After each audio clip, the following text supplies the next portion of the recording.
Okay, this is an idea for a world, that's creating so much. It's automatically creating things so big and so much that they need to make themselves smaller so they have more room in the universe, so they have more room in the galaxy, so they have more room in their solar systems to make stuff. So everybody's got more room.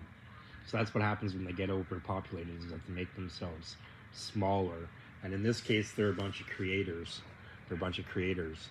Maybe this could be Honey, I Shrunk the Kids too. And they could be working with, in the first one, they're working with my micro machine heads, and then they can take micro machine heads, which create worlds, which build worlds automatically for you. Build facilities and build facilities on the world automatically for you. Yeah. They can take that and they can get into the build any product AI, design all the products with the AI assistant. So you got the whole world creating their own products and their own facilities and their own worlds, their own designs and their own ideas, and they're running out of room. So one of the things they do is Honey, I Shrunk the Kids, they get smaller and make more room.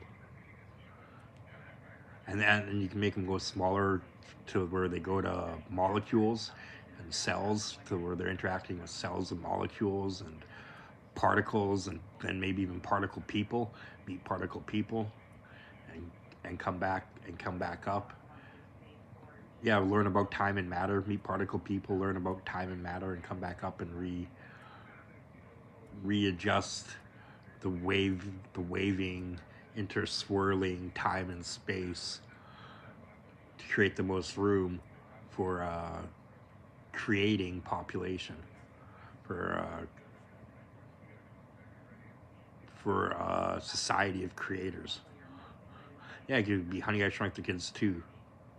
The society of creators.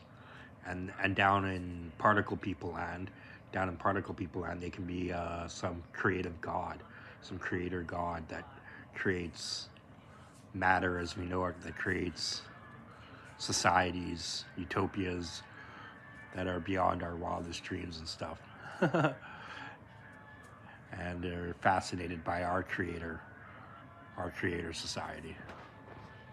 Okay, but this is, yeah. So you get smaller to make more room. It's about, and I guess where it really works is when you're contrasting.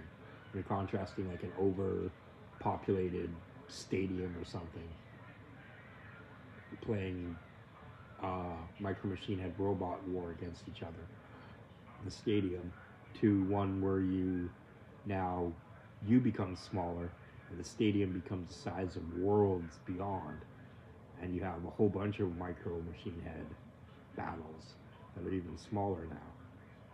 So yeah, the contrast when you have big and small, next to each other, and people running out of room and people getting room. And what you would do with Micro Machine Heads that build, these are robots that build robots, robots that build machines, robots that build facilities, robots that put together an automatic world that builds more worlds and goes to war with each other. They go to war. One of the most popular games to play with this is to go to war with each other and have some invent stuff competitions. So you might have to use nuclear power, you might have to use a certain plasma technique or something, or you might have to get into agriculture or disease or something. You know, you have to focus on something specific and invent for it, and invent new stuff with the facility that you have, all the facilities that you have to put more science into it and invent stuff to win.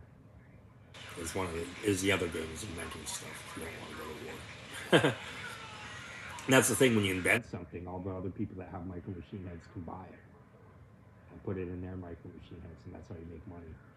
Make money by inventing stuff and having everyone buy your. Exactly, you can, if there's showing a car here, you could put a carburetor or a radiator or some sort of turbo booster, and everyone that has that car in their Micro Machine Heads can buy your turbo booster and boost their car now. Put it in their Micro Machine Heads, and you can have possibly pay per use off the.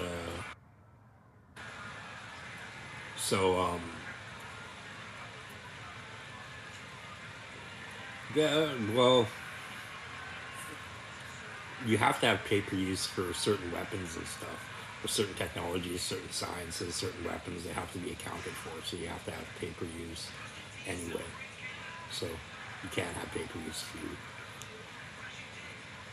need to get paid intellectual property for every time they use your turbo booster. See, that's another way that you want to sell is they have 100 cars in their micro machine heads and they have to pay for 100 per se. It's another way to sell. But anyway, back to going smaller. I don't know. I don't really have a title for this. Oh yeah, Honey, I Shrunk the Kids. 2. The society, a society of creators. Yeah. This is Honey, I Shrunk the Kids too. Exactly. Everyone's getting smaller and trying to live small.